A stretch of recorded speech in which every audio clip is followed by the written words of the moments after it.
if you're wondering why is everything so yellow, it's not a problem with your screen. It is really how it looks. And look at the sun. Today I am in Porto, and this journey to Porto was supposed to be a simple travel experience where I would explore local sites and enjoy food. But as a bonus, I happened to see something I never saw before, finding myself amidst a wildfire. And because of it, I even got stuck in the city and couldn't leave. Natural disasters is not something that I planned. Nevertheless, I still enjoyed my time in Porto and learned a lot, so now I will tell you about this unusual day and how I finally got out. Let's start from the first day.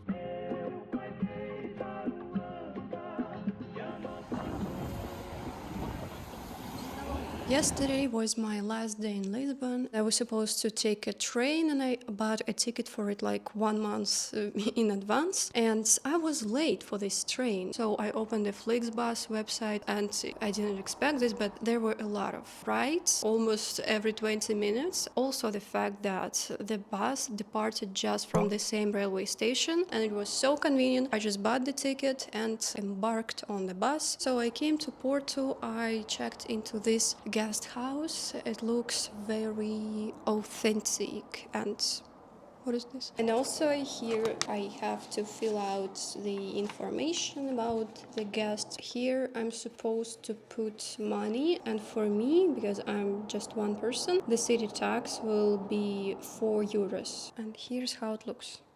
So the door, bathroom, and even a kitchen. Very good. I'm sorry for the mess that I already started there, but yeah, the bed, and as far as I know, this is called French balcony. Shame on me, instead of supporting small businesses, I went to KFC, but I still want to show it to you because even fast food here is interesting and unique. For example, they have corn.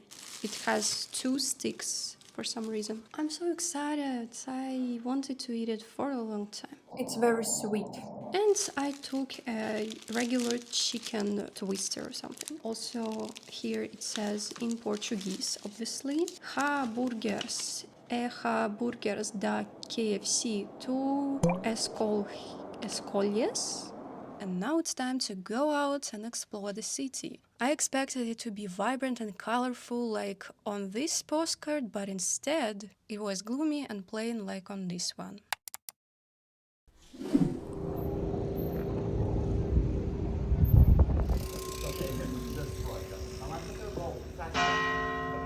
But if you're going to any bar and you order a glass of Porto wine, you know that it doesn't come in a wine glass. They tell us how early government. Today there's a smog in Porto. At least I don't worry about the UV index.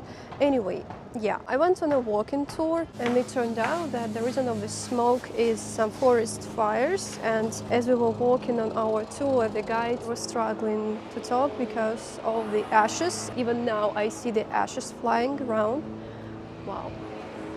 But anyway, now I want to talk about the tour, and oh my god, it was so cool. You know, I'm a Harry Potter fan, and our guide told us that, well, I knew this before, but he told us that John Rowling was starting to write Harry Potter here, and the guide showed us the famous bookstore. We didn't enter it because you have to buy a ticket, but I will just insert the pictures here, and now it's understandable how these DNA-shaped stairs inspired the writer. Another thing that connects Harry Potter with Portugal is the fact that one of the Hogwarts house's founder's name is Salazar Slytherin, which is a reference to Antonio Salazar, the Portuguese dictator. Another thing that was so mind-blowing to me is, do you remember the cloaks from Hogwarts? They have them here, and the local students are wearing them.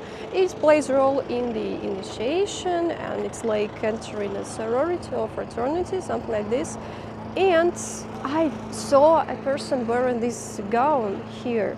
It was so amazing to learn about this. And also looking at this bookstore and walking around Porto, I started to think how different it was back in the 90s when Rowling lived here. You know, today with all the over-tourism, gentrification, it's different. I mean, probably everywhere in Europe it was different back then.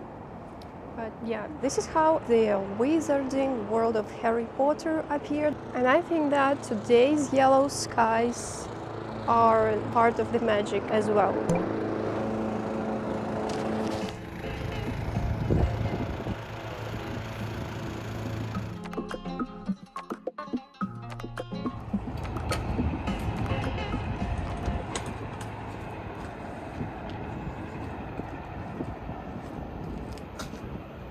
I was just filming these narrow alleys and almost got into a tourist trap. Nothing atypical, just a young woman asked me, "Oh, do you speak English? Can I ask you something? Can you give me like €3 or something?" And to this I said, "No, I don't have." When I was returning to this place, I saw this woman returning back, so she's having like a raid over that narrow path. I wonder if there are many of beggars like this who are assigned to a particular spot where they have to find tourists. But you know, probably in touristic European cities, you have to be expecting this. Anyway, I don't feel unsafe right now because I'm literally in the city center. But I also met my pigeon friend on these narrow streets. "Hi, Georgita, what are you doing here?"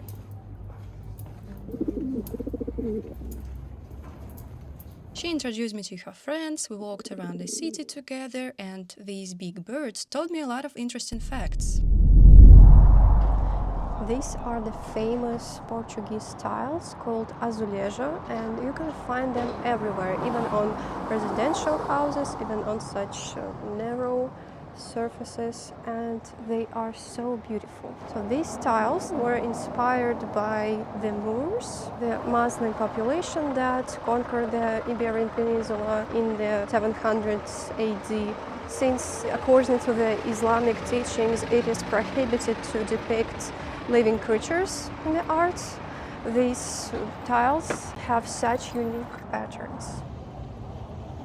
And you know, it reminds me of another part of the world, Uzbekistan, surprisingly. Or not only this country, but basically every country located on a territory that ever belonged to the Persian Empire.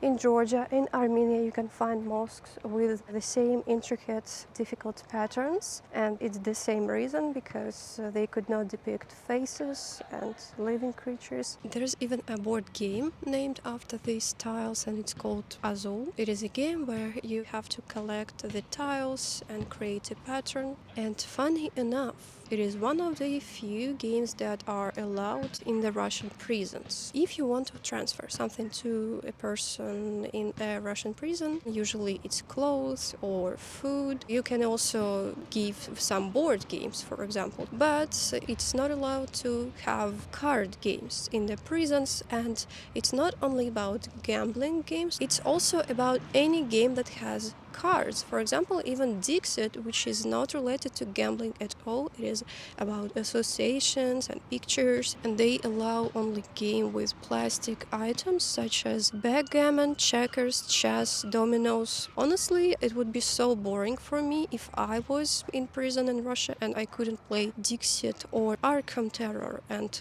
basically any board game I love is with cards. So anyway, if I were to spend my precious time in the prison in Russia, I would be able to play Azul. I'm so lucky that I don't have to face this unique opportunity. I can just walk here around Portugal and find these Azul tiles just on houses.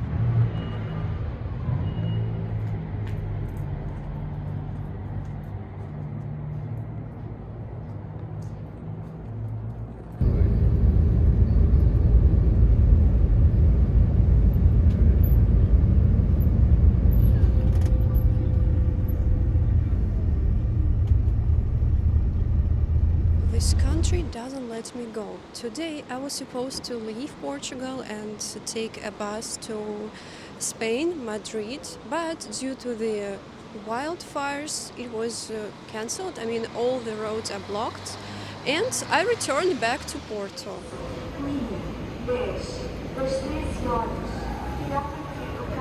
Damn, look at this. I've never seen such lighting. It looks like someone put filter. It's not even yellow, it is some strange combination of colors. I was supposed to have a transfer in the city, Viseu, but I never reached this city. The bus stood there for an hour and a half and I didn't understand like what's going on. Natural disasters is not something that I planned. It's funny that there was a group of French tourists and the driver couldn't speak English and one of the French could speak Portuguese, so the driver firstly explained the situation to her in Portuguese, then she explained it in French to the rest of the group, and then one guy explained it in French via Google Translate to English to me, so yeah.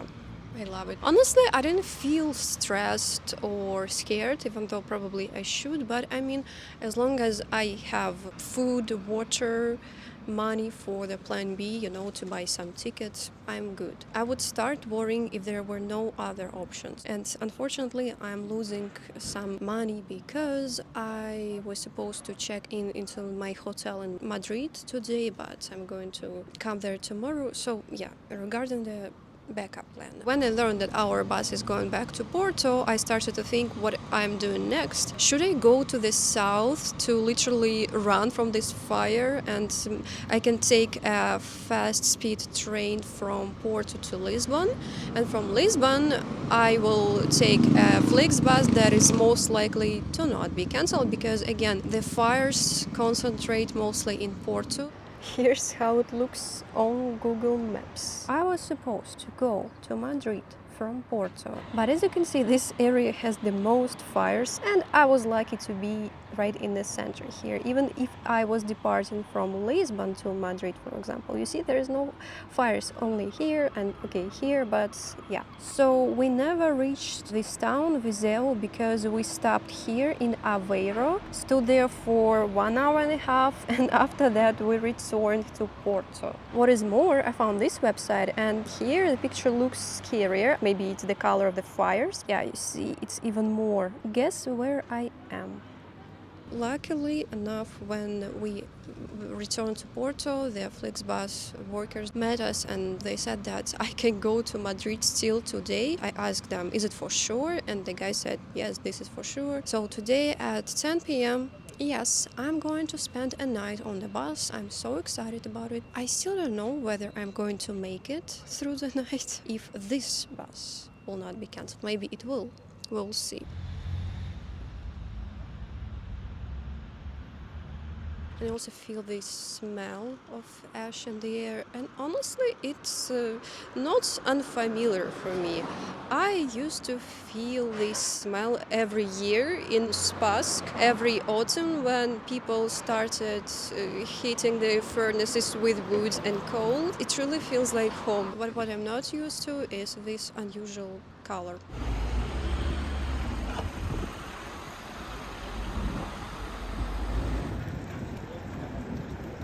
And in addition to this silent hill atmosphere, there's some other strange thing I feel. I already kind of said goodbye to Portugal because as I planned, I was supposed to have a bus to Spain today. Maybe I have this feeling because I also was thinking about making a content here. So I filmed the video, I was like, okay, I filmed every location I wanted. I didn't plan to visit any other place here, but now I am gifted another day in Porto. It feels strange because I already played this alternative reality in my mind. I planned to spend the whole day on the bus and by the evening I would already be in Madrid. But I have this day in Porto and it feels that like there are paths in life and I was supposed to take one way but now I'm on another way.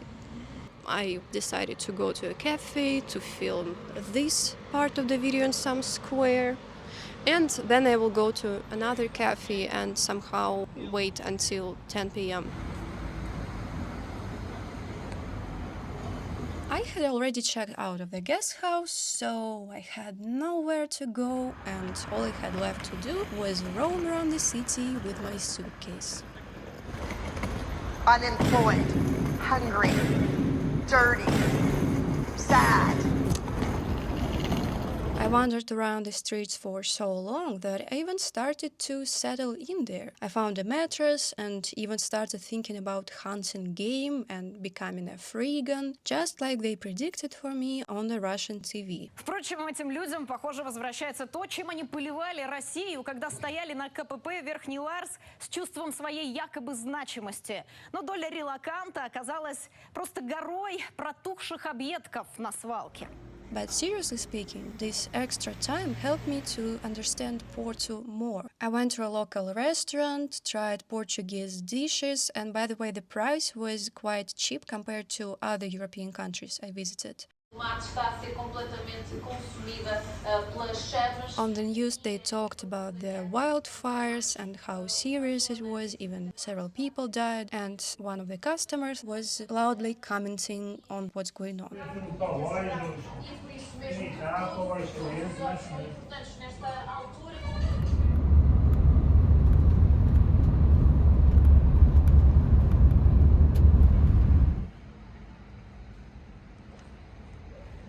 I finally made it to Madrid. Georgita arrived safely as well. The ride itself was so beautiful because it was full moon, and also I saw wildfires from the distance and it looked beautiful, but at the same time scary. I also saw some big birds flying away from it, probably eagles. I felt so sorry for them, like for animals, living creatures in general, how much harm humans cause to the earth, ecology crisis, global warming, all that stuff. But yeah, finally in the early morning I arrived in Madrid, and 2 days in a row, oh my god, I was just sleeping, and I went to the laundromat to wash all my clothes I wore that day because it smells with smoke so much, and I noticed it only when I came here, and even my backpack smelled with it, so I'm washing it as well right now. And as you can see here, the sky is blue and I see everything in normal colors. It's unusual to see this contrast because I just came from a country where everything that people are worried about are the wildfires and, well, the sky is yellow, everything smells with smoke. But here in Madrid, it's not the case.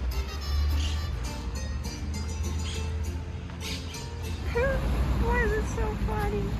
And I also spoke with one person who lives here, and she was like, oh really, there are fires in Portugal? But you know, for me it is an issue because I have just been there and now I'm here. Because there are people over there and there are people over here, okay?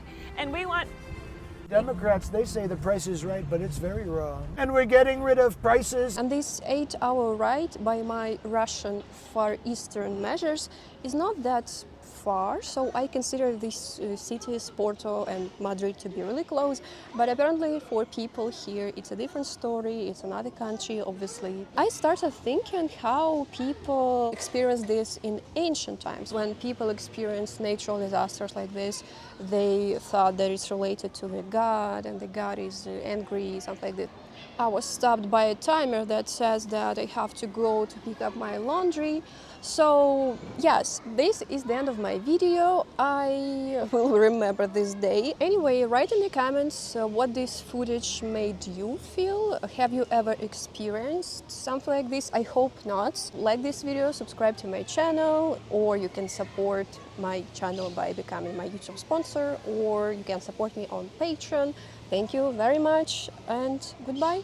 Пока-пока, and I'm going to pick up my laundry. Well, actually I have to put it into a dryer as well, and I don't have coins for this, but anyway.